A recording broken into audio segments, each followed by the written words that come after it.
Today we are talking about reflections. Our essential question is, how do we identify reflections and what information is needed to describe them? Please take a moment, pausing the video, to make sure that your header is complete, including the topic and essential question, as well as today's date. Set up your question column and your note column, then resume the video when you're ready to begin.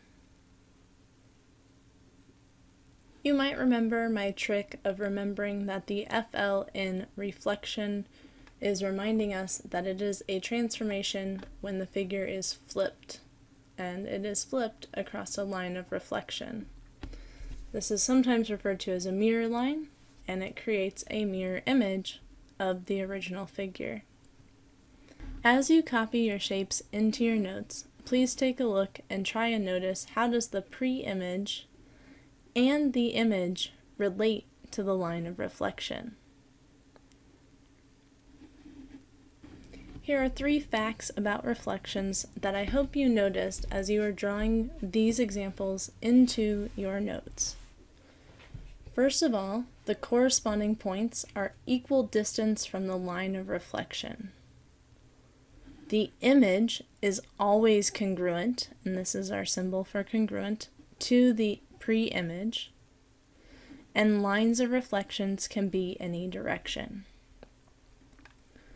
So I think this last point here, lines of reflection can be any direction, is pretty obvious from our 3 examples. We have a horizontal line of reflection here, where this trapezoid was flipped over that horizontal line to land down here. We have a vertical line of reflection in this second example, and a diagonal line of reflection here with the arrows. In each case, the image, which I've made a lighter shade, is always an exact copy of the original image, the pre-image. It's just flipped over.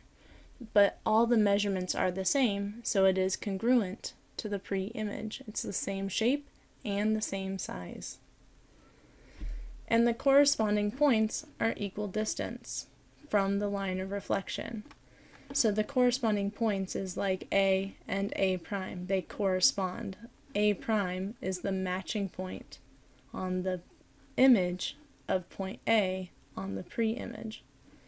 A to the line of reflection, this distance here, will always be the exact same distance for A prime to that same line of reflection. We notice that with C to the line of reflection, and from the line of reflection to C prime. Those would have to be equal distances. The last fact that I want you to write down is that we formally describe these reflections by naming the line of reflection, or you'll see referred to as LOR. If we're not on a graph, then we just would draw in the line of reflections. But on a graph, which we will see in the 4 examples in today's lesson, we name what that line is on the graph. So let's go ahead and take a look at our first example. In this example here, we have the pre-image triangle ABC here on the left, and its pre-image A prime, B prime, and C prime. We need to figure out what line did they use to flip this original triangle. The thing I like to do is I will find 2 points that correspond, like B and B prime, and I will count how far apart they are. In this case, I see it as 1, 2, 3, 4 points away. Since we learned that they have to be equal distance from the line of reflection, I can just split that distance in half. And that would be where my line of reflection goes. See if you can find that line, pausing the video to do so, and resume the video when you're ready to check your answer. How'd you do? I put the line right here through X, where X is -2. With that line, I trace that line all the way up and down on the graph, and if you notice, B is 1, 2 away, and B prime is 1, 2 units away as well. We could check the others. A is 1, 2, 3, 4, so A prime has to be the same. Let's check. 1, 2, 3, 4. It is, and if you want to verify C and C prime, please go ahead. So as I said, we need to name it, so we've drawn it in, and I already gave you the name. This line crosses the x-axis at -2, and so this whole line on the graph is called x equals -2. So we're going to write that in for naming the line of reflection for this transformation. Let's go ahead and take a look at example 2.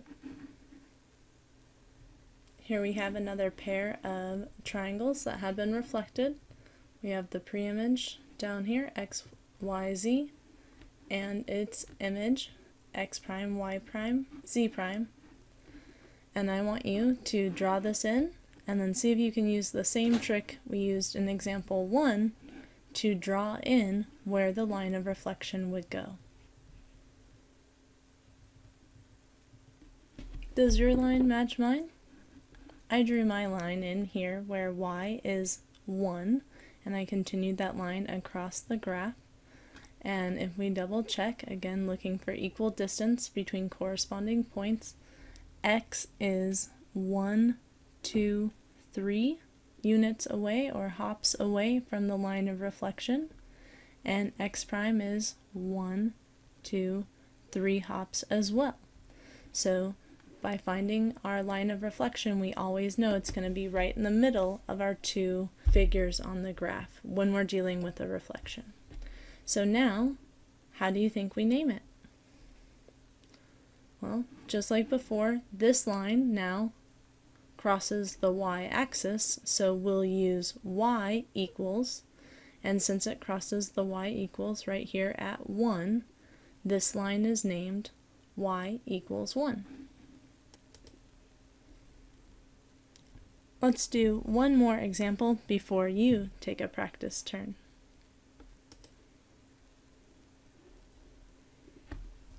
Here in example 3, once again dealing with triangles, this time naming it PQR, and it's been reflected over here to the third quadrant, and we have the result of P prime, Q prime, and R prime. Can you find the line of reflection? The line of reflection that we're looking for example 3 is this diagonal line that starts in the upper left-hand corner and goes down through each diagonal point here right through the origin and out to the bottom right-hand corner. And we can imagine that we could fold this graph along that line and the two triangles would match up perfectly. This line might be a little trickier to name as we're not quite as familiar how to handle diagonal lines. But this line is called y equals -x. So now that we have that drawn in, we'll name it. Now it's your turn. So before you end our video today, please copy in this fourth problem, and I want you to draw in the line of reflection as well as name it up here.